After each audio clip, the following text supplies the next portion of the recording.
चामुंडा माता मंदिर की कलश स्थापना किया गया और साथ ही 5 दिवसीय पंचकुंड आत्मक यज्ञ अनुष्ठान का आयोजन महाचंद्र भारती जी के सानिध्य में किया गया। वहीं इस बारे में जानकारी देते हुए पंडित श्रवण सामवेदी ने बताया कि नरेला में चामुंडा माता मंदिर 5 दिवसीय और पंचकुंडात्मक यज्ञ अनुष्ठान महंत चंद्र भारती जी महाराज के सानिध्य में जारी है। उन्होंने बताया कि 11 ब्राह्मण विशेष हवन और पूजा कर रहे हैं और स्थापना के समय महाराज सहदेव सिंह राणावत सहित कई ग्रामवासी भी इस अवसर पर मौजूद हैं। जो छोटा सा रखा था गांव और आज इतना बड़ा कार्य हो गया, उसमें माँ जो चामुंडा माता की कृपा है।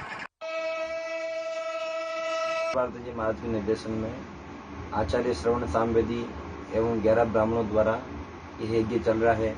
पूरे समस्त ग्रामवासी इसमें मिलजुल कर भाग ले रहे हैं यज्ञ का।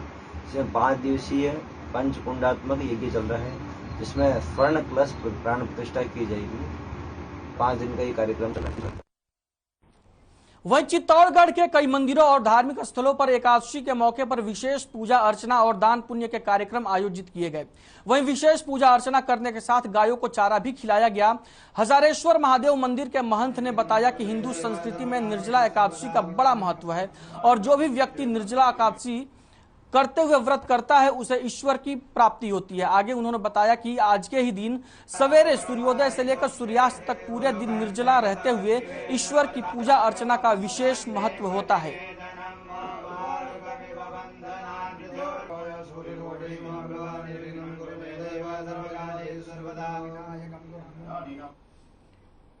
वहीं रायसिंह नगर में जाट धर्मशाला में सुबह करीब 9 बजे से लेकर 2 बजे तक रक्तदान शिविर का आयोजन हुआ, जिसमें कुल 130 यूनिट ब्लड डोनेट किया गया। पंचायत समिति प्रधान सुनीता वीरेंद्र गोदारा ने रिबन काटकर रक्तदान शिविर का शुभारंभ किया। इस कार्यक्रम में कांग्रेस के पदाधिकारीगण, कार्यकर्ता और आमजन सहित सैकड़ों की संख्या में लोगों ने बढ़ चढ़कर रक्तदान किया। वहीं पूर्व विधायक सोना देवी बावरी ने भी रक्तदान कर अपना जन्म दिवस मनाया।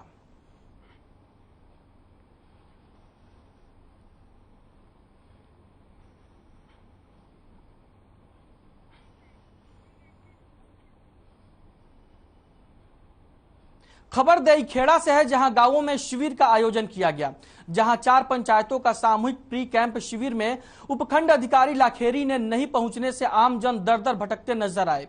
वहीं जनप्रतिनिधियों ने शिविर को ड्रामा बताया। बता दें कि आपको गांव देईखेड़ा, गुहाटा, लबान, खरायता इन 4 पंचायतों के आमजन अपनी राजस्व संबंधित शिकायतें लेकर आए थे, जिसका समाधान इंद्रगढ़ तहसीलदार रवि शर्मा ने मौके पर किया। इस मौके पर देईखेड़ा सरपंच राजकुमार मीणा, गुहाटा सरपंच सुनील मीणा, लबान सरपंच बुद्धि प्रकाश मीणा, खरायता सरपंच बद्रीलाल मीणा, शिक्षक नेता जानकी लाल आदि कई अधिकारी भी मौजूद रहे।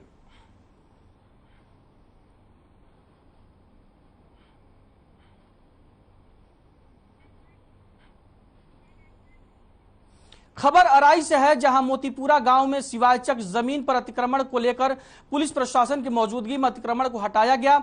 एसडीएम खेमाराम यादव ने बताया कि मोतीपुरा गांव में खसरा संख्या 46, 47 और 66 पर कुछ लोगों की ओर से अतिक्रमण किया गया था।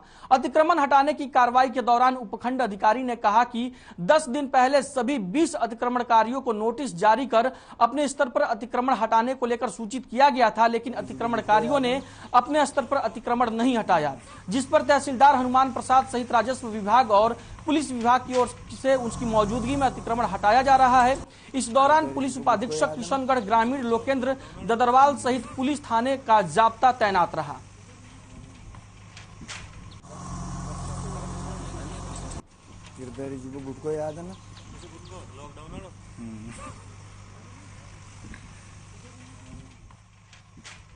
आज अराई सब डिवीजन के कालानाड़ा पंचायत के मोतीपुरा गांव में यहाँ अतिक्रमण हटवाने की कार्रवाई की जा रही है, जिसमें रेवेन्यू एडमिनिस्ट्रेशन और साथ में पुलिस एडमिनिस्ट्रेशन में पुलिस फोर्स, जिसमें करीब 40 से 50 जवान हैं और डिप्टी साहब स्वयं उपस्थित है। तो यहाँ मोतीपुरा गांव के कचरा नंबर 46, 47, 66 और 16 चार कचरे थे। इनको लेके जिला स्तरीय सतर्कता समिति में पिछले 3 साल से खबर हनुमानगढ़ से है, जहां जिले में एंटी करप्शन ब्यूरो की सीकर टीम ने दुग्ध उत्पादक संघ लिमिटेड के प्रबंधक पवन कुमार गोयल को 50,000 रुपए की रिश्वत लेते हुए रंगे हाथों गिरफ्तार कर लिया है। आपको बता दें कि एसीबी मुख्यालय के निर्देश पर सीकर की एसीबी टीम ने हनुमानगढ़ में दबिश देकर इस बड़ी कार्रवाई को अंजाम दिया।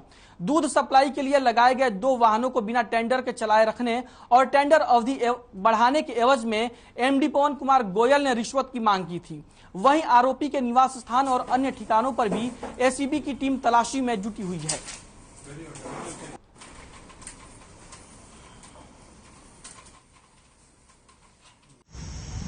श्री गंगानगर दुग्ध सहकारी समिति लिमिटेड हनुमानगढ़ के प्रबंध संचालक श्री पवन कुमार द्वारा परिवादी के चल रहे वाहनों की अवधि खत्म होने के बाद अवधि बढ़ाने व अवधि में चलाए गए वाहन की पैसों की डिमांड की। खबर हनुमानगढ़ से है, जहां सीकर में खंडेला उपखंड कार्यालय के आगे वकील ने खुद को आग लगा ली।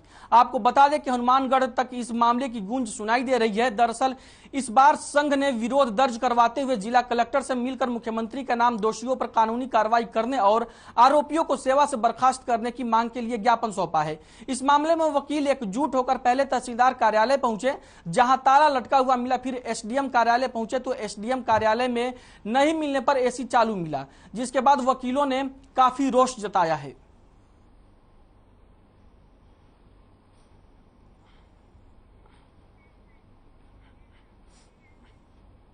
वहीं मेड़ता सिटी के पॉक्सो न्यायालय में नाबालिग छात्रा के साथ अश्लील मैसेज करने और फोन पर अश्लील बातें करने के मामले में अहम फैसला सुनाया है। न्यायालय ने आरोपी शिक्षक को 3 साल की सजा और 25,000 रुपए के जुर्माने से दंडित किया है।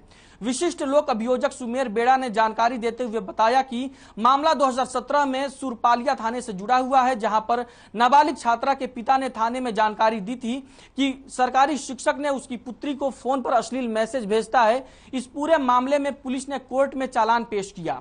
इसके साथ ही कोर्ट ने इस पूरे मामले पर यह अहम फैसला सुनाते हुए आरोपी शिक्षक को 3 साल की सजा और 25,000 रुपए का जुर्माना लगाया है।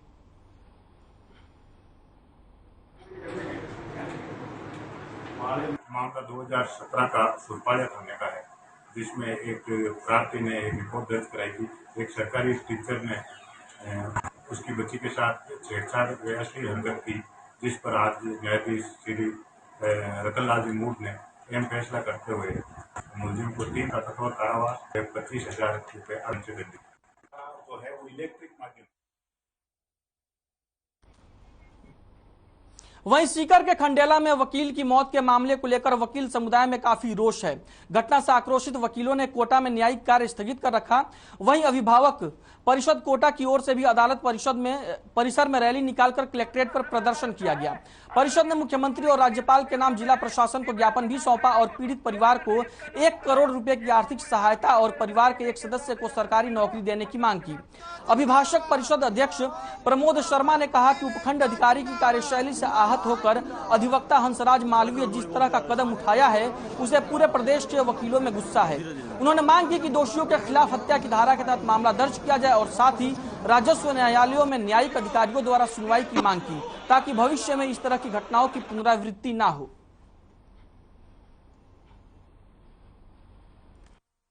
खंडेला में उपखंड अधिकारी राकेश कुमार जी कार्यशैली को लेकर जिस तरह से उनकी कार्यशैली थी, उससे आहत होकर हमारे अधिवक्ता साथी हंसराज जी मालवीय ने जिस तरह का कदम उठाया और उन्होंने आत्महत्या करी, उस घटना को लेकर आज राजस्थान का पूरा वकील आक्रोश में है।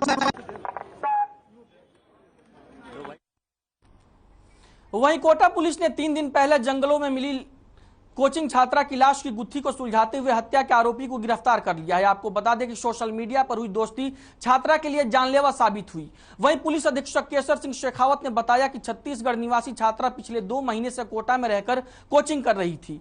परिजनों से संपर्क नहीं होने और फोन स्विच ऑफ होने पर परिजनों ने जवाहर नगर थाने में गुमशुदगी की रिपोर्ट दर्ज कराई थी। वहीं पुलिस अफसरों ने इसमें सराहनीय काम करते हुए पूरे जंगलों की छानबीन के दौरान कोचिंग छात्रा का शव बरामद कर लिया।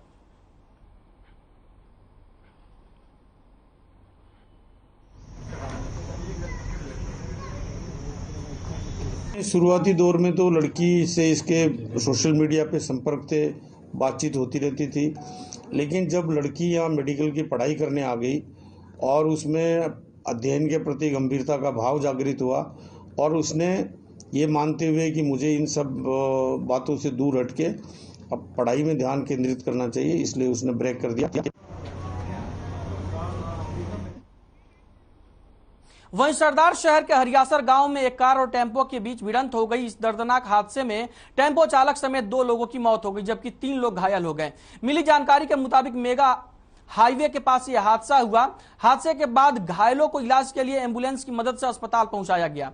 वहीं एक गंभीर घायल को इलाज के लिए बीकानेर रेफर कर दिया गया है। दोनों मृतकों के शवों को मोर्चरी में रखवा दिया गया है। बता दें कि हादसा इतना भयानक था कि टेम्पो के परखच्चे उड़ गए।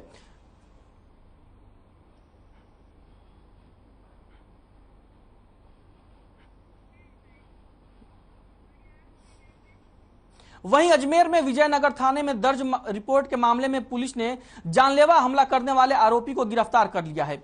बता दें कि शिकायतकर्ता ने रिपोर्ट में बताया था कि उसके भाई और भाई के बेटे पर रात को सोते समय आरोपी ने जानलेवा हमला किया था। इतना ही नहीं, उसके भाई के घर पर काम कर रहे कारीगर को भी आरोपी ने मारा था, जिसकी वजह से उसके हाथ में और पसलियों में फ्रैक्चर हो गया।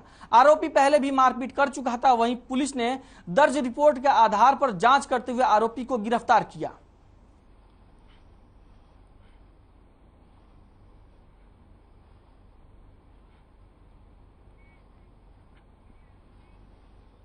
वहीं निवाई उपखंड के गांव विजय गोविंदपुरा में 10 भेड़ों की अचानक मौत होने से सनसनी फैल गई। वहीं सरपंच और पशु चिकित्सक मौके पर पहुंचकर जायजा लिया। ललवाड़ी सरपंच देवलाल गुर्जर ने बताया कि विजय गोविंदपुरा के भेड़ पालक रामलाल गुर्जर की 10 भेड़ों की अचानक मौत हो गई। सूचना पर सिरोही पशु चिकित्सालय अधिकारी मौके पर पहुंचे। पशु चिकित्सा अधिकारी ज्योति चौधरी ने कहा कि भेड़ों की मौत जहरीला पदार्थ खाने से हुई है। पीड़ित रामलाल गुर्जर ने बताया कि इन भेड़ों के सहारे ही वो अपना जीवन यापन करता था और अपनी 2 बालिकाओं को शिक्षा का खर्च भी इन्हीं भेड़ों के सहारे उठाता था। भेड़ों की मौत के बाद पूरा परिवार के सामने विकट स्थिति पैदा हो गई है, जिसके बाद लोगों ने सरकार से पीड़ित को सहायता दिलाने की मांग की है।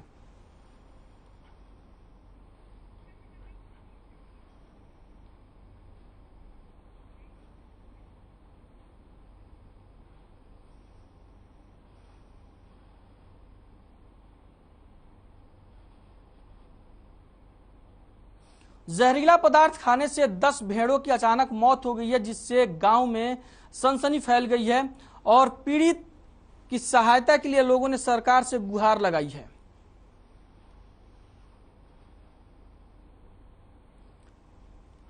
पीड़ित का कहना है कि इन भेड़ों के सहारे ही वो अपनी आजीविका चलाता था और अपनी बेटियों की शिक्षा का भी खर्च उठाता था, लेकिन अब भेड़ों की मौत से उसकी आर्थिक हालत खराब हो गई है।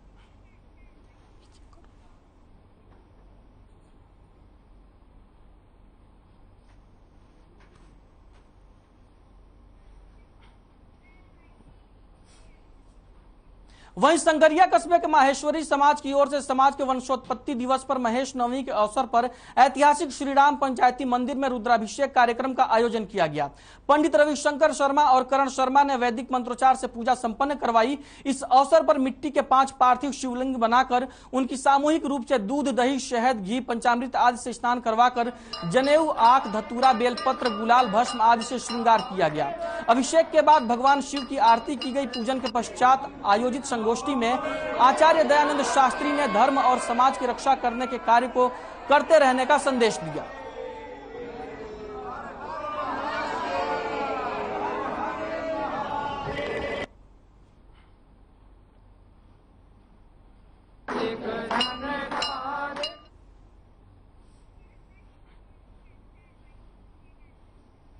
वहीं रायसिंह नगर के ठंडी ग्राम पंचायत में 5वीं तक के Mahatma Gandhi English medium school का शिलान्यास करने आज श्रीगंगानगर जिला कलेक्टर रुक्मिणी रियार पहुंची और साथ ही क्षेत्र में चल रहे मनरेगा कार्यों का भी निरीक्षण किया। इस दौरान पंचायत प्रतिनिधि प्रधान सुनीता वीरेंद्र गोदारा भी मौजूद रहीं।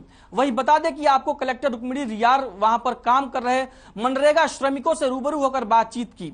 इसके बाद कलेक्टर और पंचायत समिति प्रधान सुनीता वीरेंद्र गोदारा ने ठंडी गांव में पहुंचकर महात्मा गांधी इंग्लिश मीडियम राजकीय पाठशाला के निर्माण कार्यों की विधि विधान के अनुसार पूजा अर्चना कर स्कूल की नींव रखी। इस कार्यक्रम के दौरान सैकड़ों की संख्या में गाँव की महिलाएं और पुरुष और बच्चे उपस्थित रहे।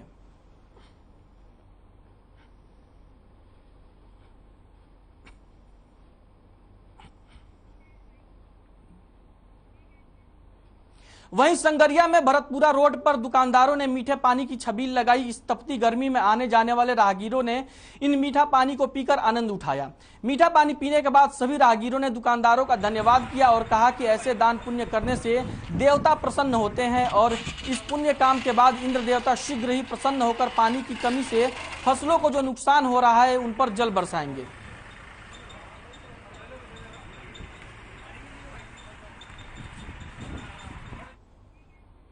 खबर अजमेर से है, जहां पर नसीराबाद शहर के बार एसोसिएशन ने मुख्यमंत्री का नाम उपखंड अधिकारी को ज्ञापन सौंपा। ज्ञापन में बताया गया कि सीकर जिले के खंडेला में वकील हंसराज मालवीय ने एसडीएम और पुलिस प्रशासन की मिलीभगत और धमकीपूर्ण रवैया से वकील मालवीय ने अपनी जान गंवा दी, जिससे आक्रोशित वकीलों ने बार एसोसिएशन सचिव आशीष अजमेरा के नेतृत्व में दोषियों के विरुद्ध कार्रवाई करने की मांग की है।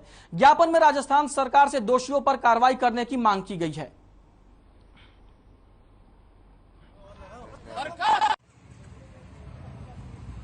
आज हमारे वकील साथी हंसराज जी मालवीय, जो कि प्रशासनिक अधिकारियों की वजह से उन्होंने अत्याचार के विरुद्ध, उनके साथ अन्याय हुआ, उसके विरुद्ध उन्होंने आत्महत्या जैसा कार्य किया। ऐसे दोषी कर्मचारियों के खिलाफ सख्त से सख्त कार्रवाई की जाए। नसीराबाद बार एसोसिएशन ने उनके इंसाफ दिलाने के लिए।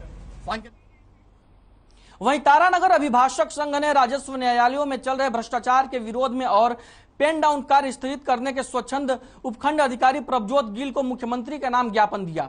संघ के ज्ञापन के जरिए से अधिवक्ता स्वर्गीय हंसराज मालवीय के मौत के जिम्मेदार खंडेला एसडीएम राकेश कुमार और एसएचओ घासीराम मीणा समेत सभी दोषी अधिकारियों और कर्मचारियों को तुरंत प्रभाव से बर्खास्त कर उनके गिरफ्तार करने का मांग किया। साथ ही उनके परिजनों को सहायता राशि देने की भी मांग की।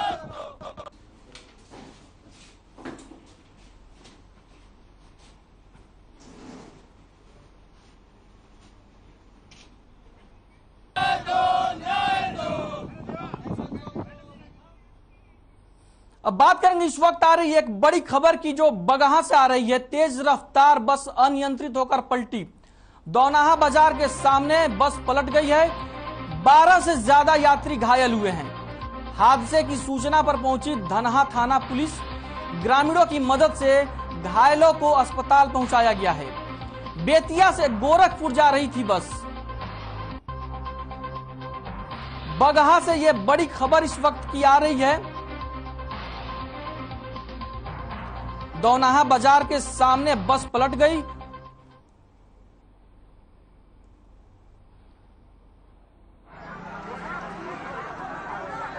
तस्वीरें आप अपनी टीवी स्क्रीन पर देख सकते हैं कि बस किस तरीके से डैमेज हुई है और उसके शीशे किस तरीके से टूट गए हैं हादसे में। तेज रफ्तार बस अनियंत्रित होकर पलट गई। बस बेतिया से गोरखपुर जा रही थी। इसी दौरान बगहा में हादसा हो गया।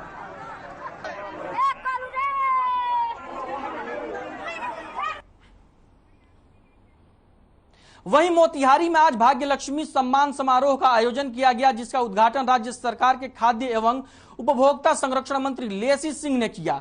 मोतिहारी नगर के एक निजी आवासीय होटल में आयोजित कार्यक्रम में उन्होंने इंटर और मैट्रिक की परीक्षा में प्रथम स्थान पाने वाली टॉपर बेटियों, त्रिस्तरीय पंचायत प्रतिनिधियों में बेहतर कार्य करने वाली महिला जनप्रतिनिधियों और चयनित महिला उद्यमियों को सम्मानित किया। साथ ही उन्होंने समाज के विभिन्न क्षेत्रों में बेहतर कार्य करने वाली महिलाओं को अंगवस्त्र, शील्ड और पौधा देकर सम्मानित किया।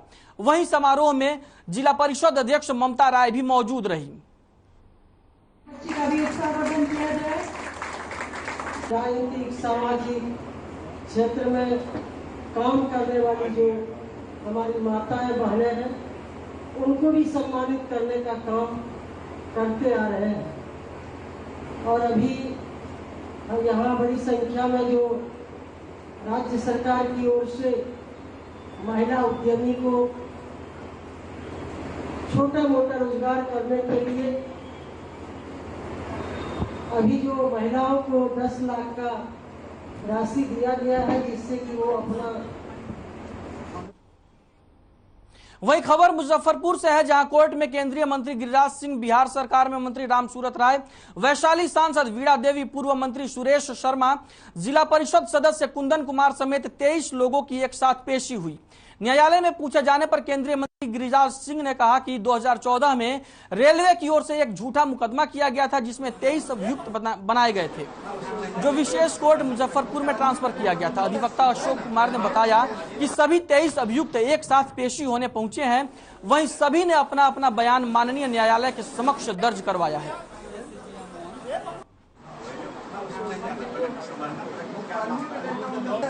ये 2014 में एक रेल रोको अभियान के तहत एक आंदोलन हुआ था। उसी में एक रेलवे एक्ट के तहत केस दर्ज हुआ था। उसमें 23 एक्यूज बनाए गए थे। ये केस सोनपुर रेलवे कोर्ट में चल रहा था, लेकिन जब से एमएलए एमपी कोर्ट का गठन हुआ है तो उस केस को ट्रांसफ़र करके मुजफ्फरपुर में ट्रांसफ़र किया। एमएलए एमपी कोर्ट जो स्पेशल कोर्ट है उसमें एसीजेएम फर्स्ट हैं वेस्ट विकास मिश्रा जी, उन्हीं के कोर्ट में ये ट्रांसफ़र है। तो ये लोग ऑलरेडी पहले से बेल पर हैं, सोनपुर कोर्ट में बेल पर थे। अभी ये आज डेट था जिसमें फर्स्ट अपीयरेंस है कॉग्निजेंस के बाद, और इसके बाद एक्विजिशन एक्सप्लेन होगा, फिर समन होगा, गवाही होगा, और ऊपर के निर्देश के अनुसार 6 महीना में केस को स्पीडी ट्रायल के तहत कंक्लूड करना है। 23 लोगों का के ऊपर झूठा आरोप लगाया गया था, वही आज की कोर्ट में ये 2014 का केस था और रेलवे ने केस किया था झूठे आरोप लगा करके।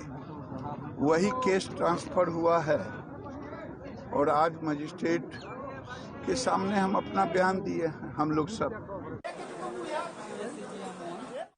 वहीं मोतिहारी के रहने वाले गोविंदगंज विधानसभा के पूर्व विधायक और बिहार सरकार के पूर्व मंत्री योगेंद्र पांडे की हृदय गति रुक जाने से बुधवार को उनके पैतृक आवास में निधन हो गया। पूर्व मंत्री के निधन की खबर मिलने के बाद जिले भर में शोक की लहर दौड़ गई। परिजन अंतिम संस्कार के समय गार्ड ऑफ ऑनर के लिए दरवाजे पर इंतजार करते रहे, लेकिन पूर्व मंत्री के गार्ड ऑफ ऑनर के लिए कोई नहीं पहुंचा, जिसके बाद गोविंदगंज विधायक सुनील मणि तिवारी ने जिला प्रशासन से लेकर सीएम से बात करके पहल करके गार्ड ऑफ ऑनर की व्यवस्था कराई। लेकिन जब Bihar police guard of honour के लिए पहुंची तो पुलिस की अंग्रेजों के जमाने की राइफल समय पर ही जवाब दे गई। वहीं मौके पर मौजूद लोगों ने इसका वीडियो बनाकर सोशल मीडिया पर वायरल कर दिया।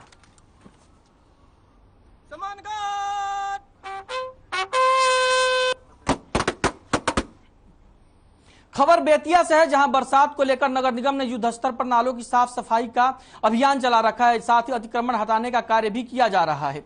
जिला प्रशासन और नगर निगम ने बताया कि बरसात के मौसम में शहर में जल निकासी की व्यवस्था बेहतर रहे, ताकि शहरवासियों को जल जमाव जैसी परेशानियों का सामना न करना पड़े। वहीं जिलाधिकारी ने केनरा बैंक से तांगा स्टैंड तक नाला सफाई कार्य का जायजा लिया और नगर निगम आयुक्त को आवश्यक दिशा निर्देश भी दिया गया। इस दौरान जिलाधिकारी ने कहा कि समुचित जल निकासी के लिए बरसात से पहले ही तैयारी की जा रही है, सराहनीय है। नगर निगम के अधिकारी और सफाई कर्मी युद्ध स्तर पर कार्य कर रहे हैं। वहीं नगर निगम आयुक्त ने बताया कि कुछ लोगों द्वारा सफाई किए गए नालों में कूड़ा कचरा डाल दिया जा रहा है, जिससे जल निकासी में बाधा उत्पन्न हो सकती है। जिलाधिकारी ने निर्देश दिया कि ऐसे व्यक्तियों को चिन्हित करते हुए उनके विरुद्ध सख्त कार्रवाई करें और जुर्माना भी करें।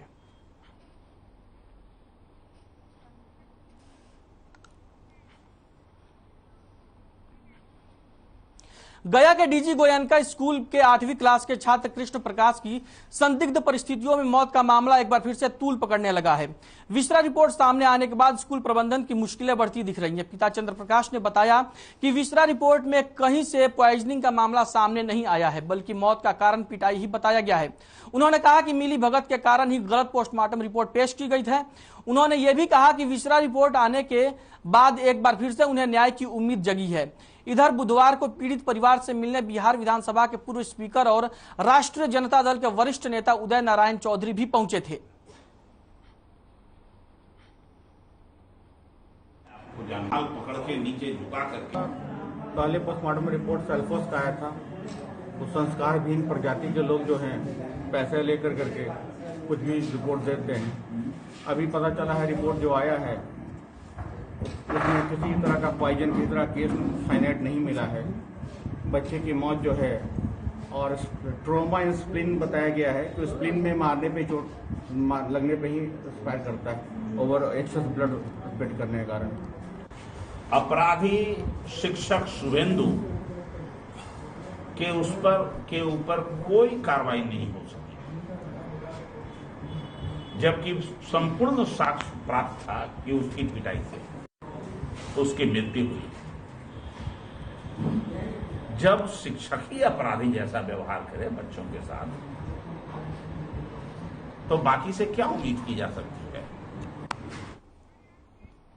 वहीं बेतिया मुफस्सिल थाना क्षेत्र के फुलवरिया से एक बड़ी खबर सामने आ रही है, जहां दहेज के लिए एक नवविवाहिता की पीट कर हत्या कर दी गई। वहीं घटना को अंजाम देने के बाद ससुराल वाले घर छोड़कर फरार हो गए हैं। इस घटना से पूरे गांव में सनसनी फैल गई है। वहीं सूचना मिलते ही पुलिस ने मौके पर पहुंचकर शव को अपने कब्जे में ले लिया और पोस्टमार्टम के लिए जीएमसीएच भेज दिया है और मामले की तफसील में जुटी हुई है। जानकारी के अनुसार शादी के कुछ दिन बाद ही ससुराल वाले दहेज के लिए महिला को प्रताड़ित करने लगे थे, जिसको लेकर कई बार पंचायत भी हुई। फिलहाल पुलिस मामले की छानबीन में जुटी हुई है।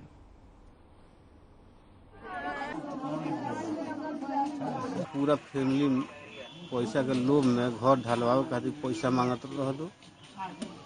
तो भाई बीडी से चुनाव जीता है, पैसा 1 लाख रुपए लाओ घर ढलवाने के लिए। आज पूरा फैमिली सुबेरे पूरा गांव वाले से खबर है जो पुलिस उसको पड़ताल अपना जांच कर सकती है। गांव वाले पूरा लोग पर हैं जो पूरा फैमिली मिलकर सुबह मारा है उसको।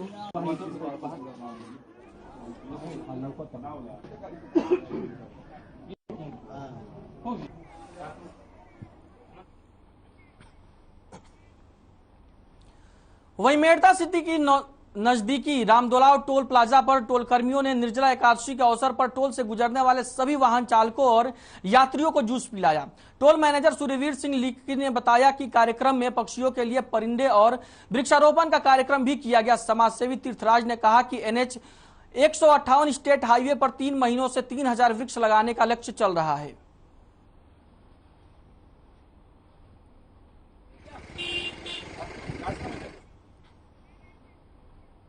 बुलेटिन में फिलहाल के लिए इतना ही। मुझे दीजिए इजाजत और आप बने रहिए हर खबर के साथ।